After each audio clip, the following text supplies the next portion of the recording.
Habang nalalapit yung trade deadline dito sa PBA, kinakailangan nating tignan kung ano ba ang balak gawin nitong San Miguel Beer. Sa ngayon kasi, mukhang desidido sila na magpalakas ng lineup dahil ayon sa mga insiders mukhang binabalak talaga ng San Miguel Beer ay magkaroon ng back-to-back championships. Pagkatapos manalo ng Commissioner's Cup, mukhang gusto nila ngayon ay mag-champion ulit. At ang isa daw sa nakikita dyan ay baka pumasok sila sa isang 3-team trade. Sa isang panayam kasi sinabi daw si Coach Jeffrey Cariaso na meron talagang problema itong Blackwater bossing. At sa ngayon baka gumawa sila ng paraan kung saan ay magkakaroon ng isang trade para mapalakas sila. At baka mangyari dito, well actually alam naman natin kapag sinasabi ng Blackwater na magpapalakas sila, usually pinapalakas dyan ay yung MVP teams.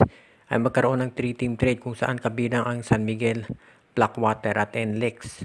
Mapupunta sa San Miguel si Troy Rosario, dito sa NLEX itong si Vic Manuel, at dito naman sa Blackwater ay mga bench players nitong NLEX Road Warriors.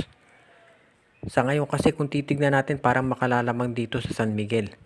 At marami magsasabi bakit papayag ang MVP group dyan na makalamang ang SMB gayong karibal nila.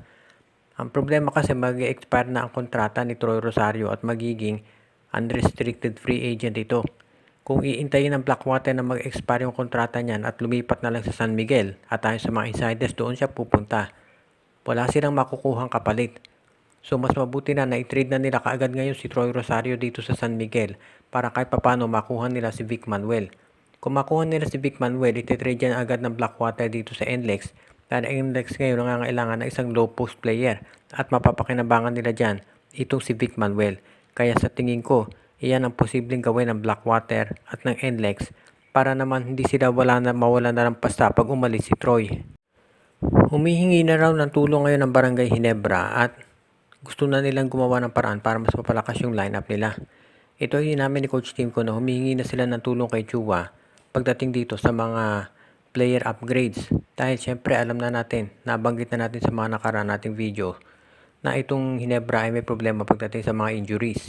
Kaya ngayon gusto nilang magpalakas at ang una nga nilang ginawa ay pinapirma ng kontrata itong si David Morel.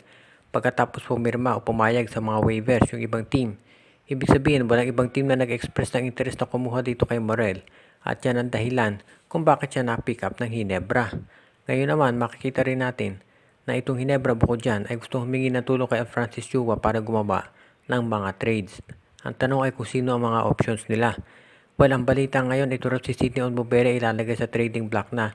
Plus malamang itong si Bon Pesumal at pati na rin itong si Stanley Pringle. Maraming balak ang Hinebra ngayon para mapalakas yung kanilang kupunan dahil gusto nila na kahit wala si Jamie Malonzo ay makagawa sila ng tinatawag na malalim na playoff run. Sabihin man natin na magiging underdog ang Hinebra pag nakaharap itong Magnolia o TNT. Tandaan natin, tinalo ng Magnolia ng Hinebra itong TNT kahit wala si Malonzo. So sa ngayon, kapag nakakuha ang Hinebra ng mga additional players na tutulong dito sa kanila, ay magagawa na nila na magpalakas ng lineup. So ibig sabihin dito, mukhang ang gusto raw kunin ng Hinebra una si Arvin Tolentino para magkaroon sila ng isang power forward na huhumalili muna dito kay Malonzo habang nagre-recover. So baka ipalit dyan si Sidney Onwubere. At sa ngayon, hindi pa natin natitiyak pero mukhang itong si Stephen Holt baka gusto ring makuha ng Barangay Hinebra yan. Although ang alam natin ang Magnolia gusto ring makuha itong si Holt. So baka medyo magkaroon ng aberya. Ang maliwanag dito, marami pang trades na gagawin ng Barangay Hinebra bago patapos ang conference na ito. Habang nakafocus ang lahat dito sa gagawin daw ng Blackwater ng Converge Fiber Access na pagre-rebuild, simula ng pagkuha dito kay Justin Baltasar syempre. Ang tanong ng karamihan, ito kaya si Aldin Ayo ay nandun pa sa Converge kapag sinimulan na nila itong rebuilding process? Yan ngayon ang matinding tanong dahil maraming naniniwala na ito si Aldin Ayo ay hindi rin magtatagal dyan sa Converge kapag nasimula na yung rebuilding process. At ibig sabihin yan ay kukuha din ng Converge ng panibagong coach para magkaroon sila ng tinatawag na fresh start. Ang isa raw senyaris dyan na mapapalitan na ito si Aldin Ayo ay yung pag-trade dito kay Jeric Balanza. Dahil ito si Jeric Balanza, bata yan ni Coach Ayo, alam natin na siya talagang gustong kumuha dyan. At parang nawalan na rin ng interest ang Converge na kunin itong si Bong Quinto na isa rin sa tinatarget natin ni Coach Aldin Ayo. Kung ito si Aldin Ayo ay mawawala na dyan sa Converge, ang tanong sino ang pwedeng pumalit. Marami naman silang options dyan at ang isa sa nakikita ko ay itong si Topex Robinson. Totoo may coaching job ngayon ito si Topex Robinson dito sa kolehiyo, sa college ranks. Pero kayang-kaya naman niyang tapatan ng Converge yung i-offer dyan at kinakailangan lamang nilang i-buy out yung kontrata nito. At alam naman natin na mahusay na coach itong si Topex Robinson lalo na nung hinawakan niya itong Phoenix Fuel Masters. Kaya sa tingin ko hindi naman malulugi itong Converge kung si Topex Robinson ang kunin nila. Alay ngayon, yan masasabi natin na isa pa lamang dun sa mga posibilidad dahil syempre ang management ng Converge ngayon marami pang tinitignan. Pero ang sigurado dito, number 1 pick na ay si Justin Baltasar sa kanila na yon, wala nang duda. So sa ngayon, titignan natin kung ito si Aldin Ayo ay magiging nandyan pa dito sa Fiber XS kapag nagsimula na yung rebuilding nila next season. Ang asahan natin, maraming magaganap dito sa Converge. At syempre, kung nandyan man si Coach Aldin Ayo o hindi, maasahan natin na ang Converge ay gagawa ng paraan para makasiguro na sila ay magiging mas maganda performance. Posible kaya na itong si Norman Black ay bumalik dito sa Meralco Bulls para kanilang maging coach. Ngayon ay isa ng team consultant itong si Norman Black sa collegiate ranks. Pero may posibilidad na ito'y bumalik dito sa PBA. Alam natin na itong si Norman Black matagal na naging coach nitong Meralco Bulls at pinalitan ni Luigi Trillo. Pero ngayon ay nag-i-struggle itong Meralco Bulls at hindi na nakagugulat kung biglang magkaroon ng coaching na pagbabago dito. Alam natin ang MVP group ay gustong gawin ang lahat para sila ay makabawi dito sa SMC. At ang isa sa tinitignan natin dyan ay baka magkaroon ng revamp sa Meralco. Maraming nakafocus dito sa upcoming na free agency para kay Chris Newsome. Pero tandaan natin na marami pang pwedeng mangyari dito sa Meralco kabilang na dyan yung pagkakaroon ng panibagong head coach. Kahit naka-appoint pa lamang nitong si Luigi Trillo, may posibilidad na ito'y mapalitan agad. Katulad ng mangyayari daw dito kay Frankie Lim na baka si Jong Wichico ay anytime ay pumasok na sa eksena at palitan siya.